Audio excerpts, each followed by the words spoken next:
Hello students, आज हम start करेंगे डिसोल्यूशन ऑफ पार्टनरशिप फॉर्म का सेकेंड लेक्चर।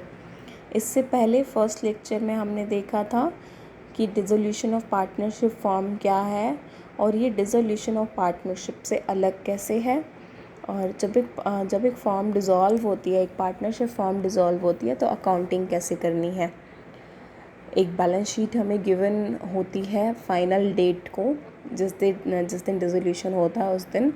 उसके बेसिस पे हम एक रियलाइजेशन अकाउंट बनाते हैं, फिर पार्टनर्स का लोन अकाउंट, पार्टनर्स का कैपिटल अकाउंट और लास्ट में एक कैश या बैंक अकाउंट बनाते हैं। अगर कैश या बैंक अकाउंट मैच हो जाता है, इसका मतलब सारी अकाउंटिंग प्रॉपर हुई है।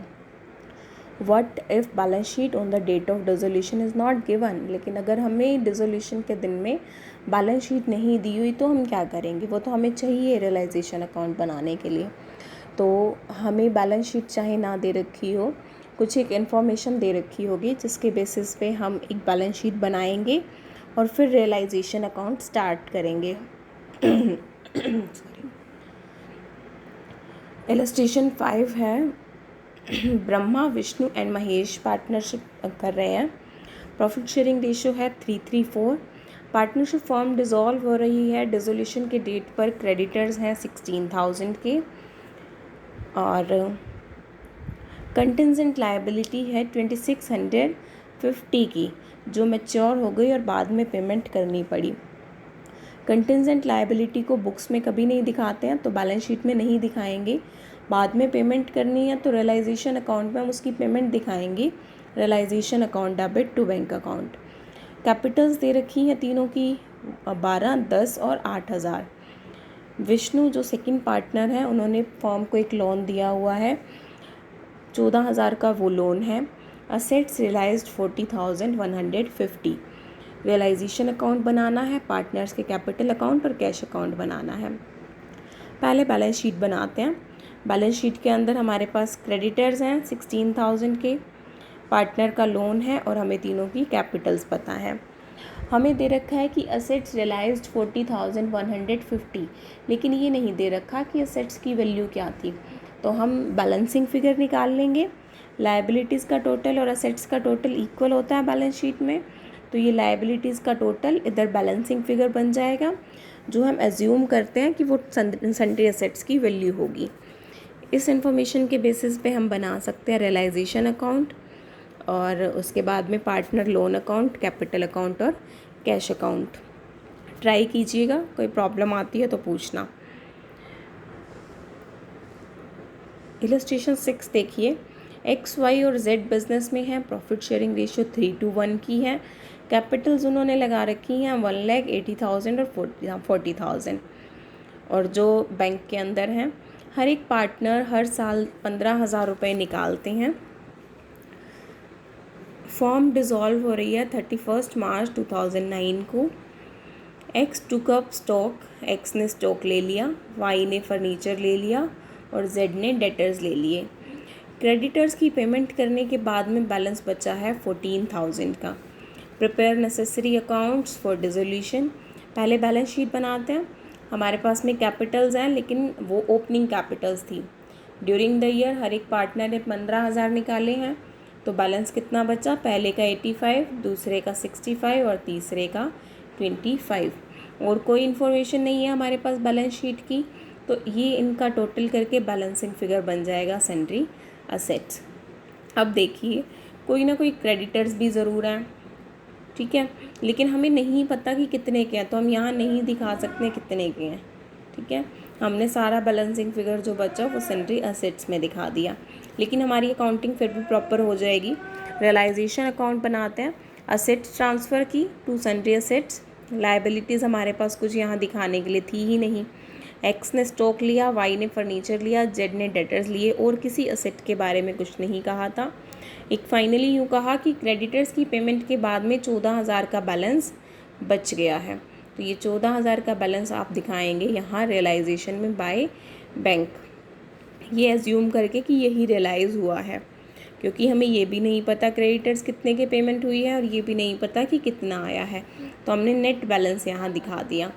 बस यही एंट्रीज थी। डेबिट का टोटल ज़्यादा है, क्रेडिट का टोटल कम है। Net loss transfer to partners capital accounts. कोई पार्टनर का लोन नहीं था तो सीधा कैपिटल अकाउंट्स बनाते हैं। ओपनिंग बैलेंसेस, असेट्स ली हैं पार्टनर्स ने तो टू रियलाइजेशन, रियलाइजेशन का लॉस ट्रांसफ़र किया है तो टू रियलाइजेशन। और फाइनल बैलेंस निकालते हैं। एक्स का क्रेडिट साइड ज़्यादा है, डेबिट कम है, एक्स को पेमेंट करेंगे। इसी तरह वाई को, लेकिन जेड का डेबिट का टोटल ज़्यादा है, क्रेडिट का कम है। इसका मतलब जेड से कुछ अमाउंट मंगवाना पड़ेगा, तो बाय बैंक अकाउंट। इस सब इन्फॉर्मेशन के बेसिस पे जब हम बैंक अकाउंट बनाएंगे, टू रियलाइजेशन अकाउंट, जो असेट्स रियलाइज़ हुई हैं, नेट बैलेंस कितना बचा 14,000, जेड से मंगवाया, एक्स और वाई को दिया, बैंक बैलेंस मतलब टोटल्स इक्वल, इसका मतलब अकाउंटिंग प्रॉपर हुई है। अब देखिए यहाँ पर क्रेडिटर्स की पेमेंट करने के बाद में बचे हैं 14,000, तो हमने लिख दिया बैंक टू रियलाइजेशन 14,000, क्योंकि हमारे पास यही फिगर्स हैं और फिगर्स हैं नहीं।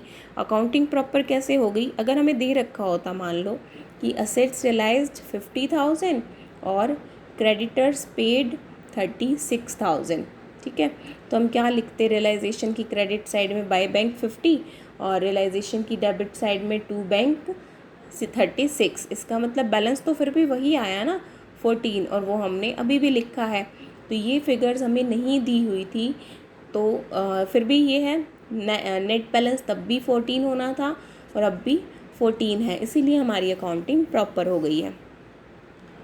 इस सब के बेसिस पे फाइनल अकाउंट्स प्रॉपर बन गए हैं। इलस्ट्रेशन 7 देखिए, 3 partners, profit sharing ratio 4, 3 capitals दी हुई हैं। उन्होंने डिसाइड किया है कि 31 मार्च 2013 को फॉर्म डिज़ोल्व कर रहे हैं। 1 अप्रैल 2012 को शुरू करी थी और 1 साल बाद ही बंद कर रहे हैं। क्या पोजीशन है उस दिन? Bank balance, debtors, stock, furniture, creditors और बीपी। बैलेंस शीट बनाते हुए हमने ये अमाउंट्स की एंट्रीज कर दी, असेट्स को असेट्स में, लायबिलिटीज़ को लायबिलिटीज़ में। एल ने डेटर्स लिए और क्रेडिटर्स की पेमेंट की, एम ने स्टॉक लिया, एन ने बीआर लिए और फर्नीचर लिया। बीपी 2 महीने के बाद में देने थे लेकिन अभी पेमेंट कर रहे हैं, तो 18% डिस्काउंट मिल गया है, 18% पर एनम, लेकिन हमें डिस्काउंट कितना मिलेगा? 2 महीने के लिए।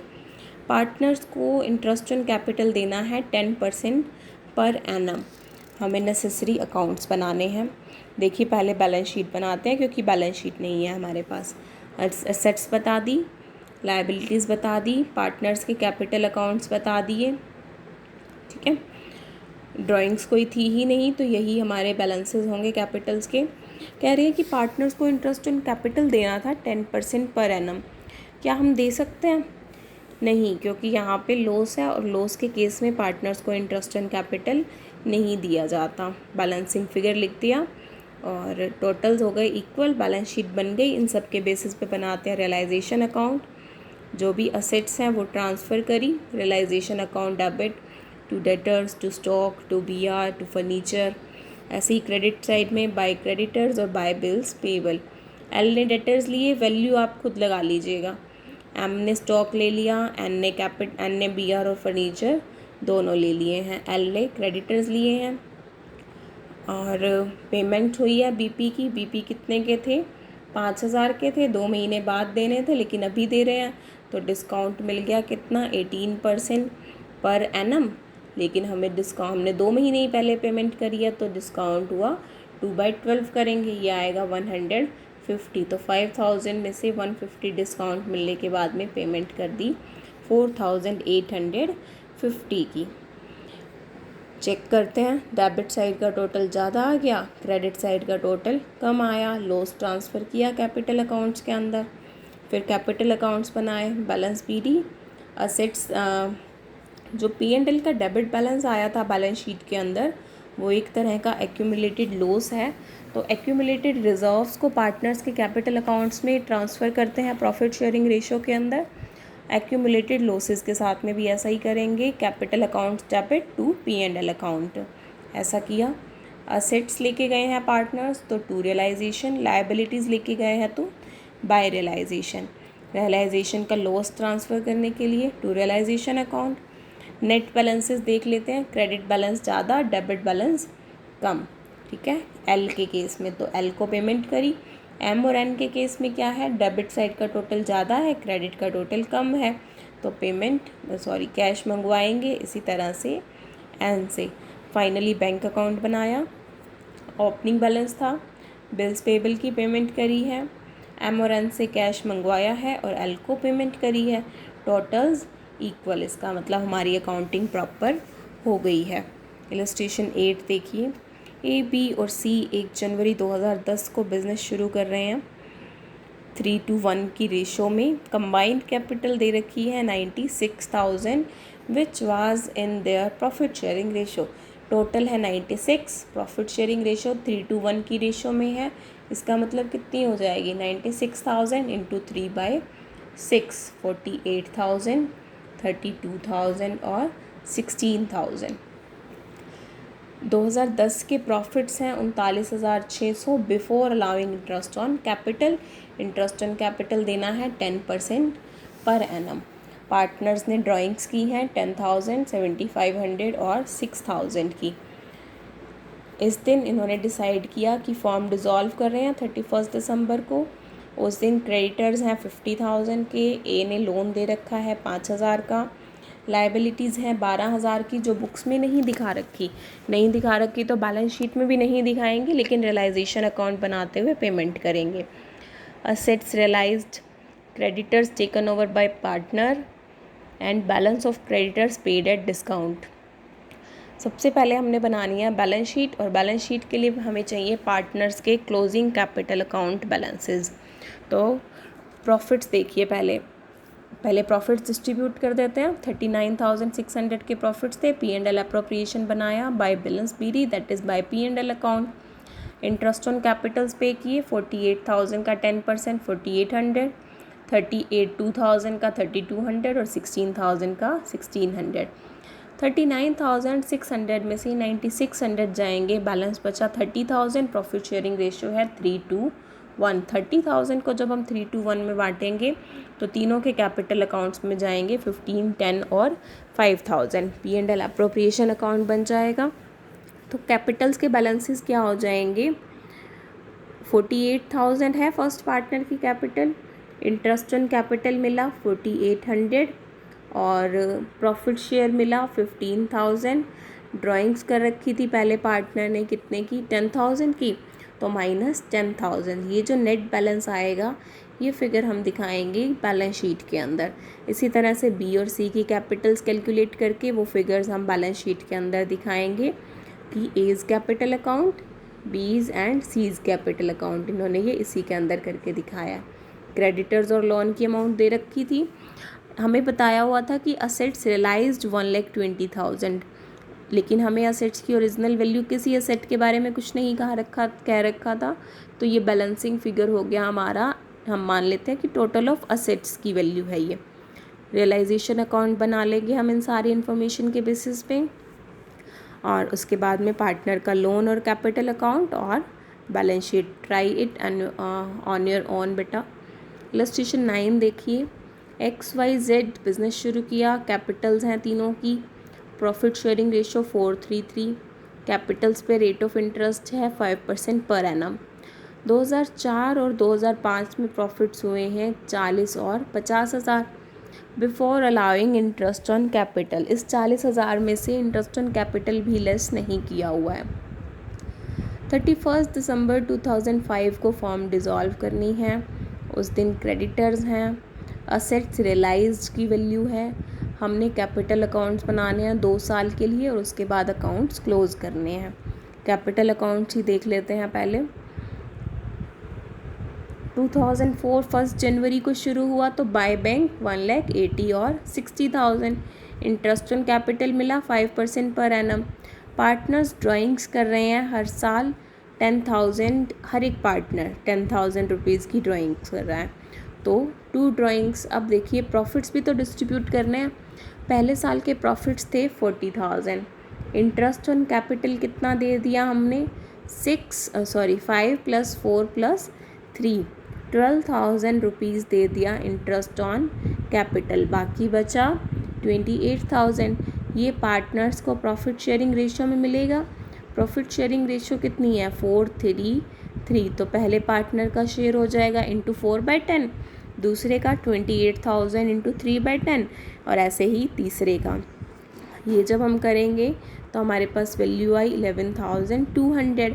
हमने यहाँ लिख दिया बाय P&L अप्रोप्रिएशन। इसी तरह से वाई का और जेड का कैपिटल्स के क्लोजिंग बैलेंस आ जाएंगे, क्रेडिट का टोटल करके डेबिट का लेस करके ये कैपिटल्स के क्लोजिंग बैलेंसेस।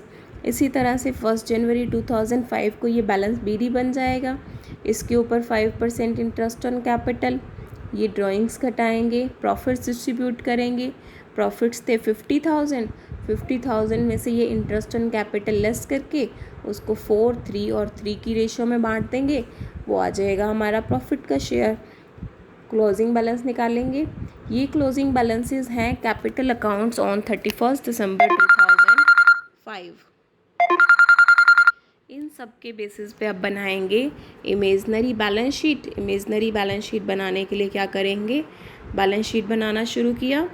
हमारे पास में क्रेडिटर्स की वैल्यू दे रखी थी और कैपिटल अकाउंट्स के बैलेंसेस हमने निकाल लिए हैं, बैलेंसिंग फिगर सन्ड्री एसेट्स। और आई थिंक अब आप कंफर्टेबली रियलाइजेशन अकाउंट बना सकते हैं, और in case of any problem you can discuss with me. Next illustration देखिए, A, B और C डिसोल्यूशन कर रहे हैं। प्रॉफिट शेयरिंग रेशियो है equal, that is 1:1:1। Balance sheet दे रखी है इस क्वेश्चन के अंदर, और एक बार देख लेते हैं फिर भी। Creditors, reserve for contingency, P&L account का balance, A wife loan, bank loan, capital accounts, current accounts, bank account, debtors, stock, furniture, plant और करेंट अकाउंट्स। करेंट अकाउंट्स कब दे रखे होते हैं, जब कैपिटल्स को फिक्स करते हैं तो जो भी एडजस्टमेंट्स होती हैं वो करेंट अकाउंट्स में की जाती है। करेंट अकाउंट का बैलेंस डेबिट भी हो सकता है।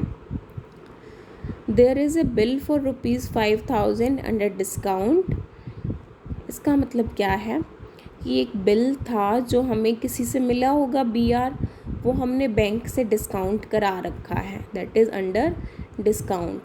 ये बिल हमें R से मिला था, अब R इंसॉल्वेंट हो गया और उससे हमें 60% मिले हैं। अब देखिए हमने बैंक से डिस्काउंट कर रखा है तो हम बैंक को पे करेंगे इसके लिए 5,000, क्योंकि R इंसॉल्वेंट हो गया, उसने 60% दिया है। हमें मिलेगा इसमें से 60%, दैट इज़ 3,000 हमें मिलेगा। 5,000 की हम पेमेंट करेंगे। तो by bank account recovery from BR dishonoured, और to bank payment for bill discounted. It was found that investment not recorded in books is worth ₹8,000. It is taken over by one of the creditors at this value. देखो क्या होता है, अगर कोई assets के बदले में लायबिलिटीज़ जा रही हैं, लायबिलिटीज़ के बदले में असेट्स जा रही हैं, तो हम वो एंट्रीज रियलाइजेशन में नहीं दिखाते हैं। हम सोचते हैं कि बैलेंस नील हो जाएगा, तो इसकी कोई एंट्री नहीं करनी है। A agreed to accept furniture in full settlement of his wife's loan. अब देखो वैसे तो हम वाइफ के लोन की पेमेंट करते तो यहाँ लिखते टू बैंक, फर्नीचर के मिलते तो लिखते बाय बैंक, तो ये भी एक तरह से असेट के बदले में लायबिलिटी एक्सचेंज है, तो ये भी एंट्री नहीं होगी। बैंक लोन को इंटरेस्ट के साथ पेमेंट करनी है। असेट्स रियलाइज्ड एज फॉलोज हो जाएगा। असेट्स डाल दी हमने, बैंक को छोड़ के debtor, stock, furniture, plant, debtor, stock, furniture, plant. Creditors as wife loan, bank loan और बैंक लोन। ये जो बच गए P&L का बैलेंस और रिजर्व, ये एक्यूमुलेटेड प्रॉफिट्स हैं, पार्टनर्स के कैपिटल अकाउंट्स में क्रेडिट होंगे। असेट्स रियलाइज्ड, डेटर, स्टॉक और प्लांट तीनों को टोटल करके लिखा by bank assets realised. BR के बदले मिले 3,000, वो लिख दिए हमने। अब देखिए क्रेडिटर्स की पेमेंट रह गई है। क्रेडिटर्स से 31,000 के, 8,000 की तो उसके बदले में एडजस्टमेंट हो गई है, बाकी बचे 23,000 के, उसके लिए पेमेंट करेंगे to bank account. Bank loan था 20,000 का, उसको इंटरेस्ट के साथ देना है 9 मंथ्स का इंटरेस्ट, तो 20,000 के ऊपर 12% कितना बनेगा 2400 है 12 मंथ्स का, 9 मंथ्स का निकालने के लिए करेंगे इंटू 9/12, ये आएगा 1800। तो 20,000 प्लस 1800 टोटल होगा 21,800। पेमेंट करेंगे तो टू बैंक 21,800। That's it. जो डेबिट किया ज़्यादा आया, क्रेडिट कम आया, लॉस हुआ। अब यहाँ पर करंट अकाउंट बना रखे हैं तो हम बैलेंसेस ट्रांसफ़र करेंगे करंट अकाउंट में, और कैपिटल अकाउंट बनाने से पहले भी बनाएंगे current accounts. Opening balances by balance पीडी, सी का असेट साइड में दिखा रखा था, इसका मतलब डेबिट बैलेंस है तो टू बैलेंस पीडी। रियलाइजेशन के लॉसेस, कंटिजेंसी रिजर्व और P&L पार्टनर्स की लायबिलिटी साइड में, पार्टनर्स के कैपिटल अकाउंट्स में क्रेडिट होंगे। अब ये जो क्लोजिंग बैलेंस होगा इसे ट्रांसफ़र कर देंगे पार्टनर्स के कैपिटल अकाउंट्स में। कैपिटल अकाउंट्स बनाते हैं बाय बैलेंस पीडी, और जो करंट अकाउंट से आया तो टू करंट अकाउंट, और कोई एंट्री नहीं होनी है कैपिटल अकाउंट में। क्रेडिट का टोटल ज़्यादा, डेबिट का कम पेमेंट करेंगे। इसी तरह से सी का डेबिट टोटल ज़्यादा है, क्रेडिट टोटल कम है, इसका मतलब सी कैश लेकर आएगा, तो बाय बैंक अकाउंट। फाइनली बनाते हैं bank account. Opening balance, assets realised, recovery from BR, C से जो लिए हैं बाय C's capital account, bill discounted payment के लिए, क्रेडिटर्स की पेमेंट के लिए, बैंक लोन की पेमेंट के लिए, A और B के कैपिटल अकाउंट्स की पेमेंट के लिए। टोटल इक्वल, इसका मतलब हमारा क्वेश्चन बिल्कुल ठीक है। वर्किंग नोट्स एक बार पढ़ लेते हैं। इन्वेस्टमेंट्स जो 8,000 की हैं उसके लिए कोई एंट्री पास नहीं होगी, because these are taken over by creditors, और जो क्रेडिटर्स थे उनका बैलेंस बच गया 23,000, तो पेमेंट करेंगे 23,000 की। वाइफ का लोन भी कैश में नहीं दिया, फर्नीचर से सेटल हुआ है, तो इसके लिए भी कोई एंट्री नहीं होगी। पार्टनर के करंट अकाउंट दे रखे हैं, इसका मतलब कैपिटल अकाउंट्स फिक्स्ड है, इसलिए पहले प्रॉफिट या लॉस ऑन रियलाइजेशन को करंट अकाउंट में ट्रांसफ़र करेंगे, फिर करंट अकाउंट का बैलेंस लेके जाएंगे कैपिटल अकाउंट्स के अंदर। That is all for today, 10 illustrations, और बाकी हम कल कंटिन्यू करेंगे। थोड़ी सी अलग हैं आगे की इलस्ट्रेशंस, और एक नया टॉपिक भी शुरू करेंगे। In case of any kind of query you can ask me. Thank you.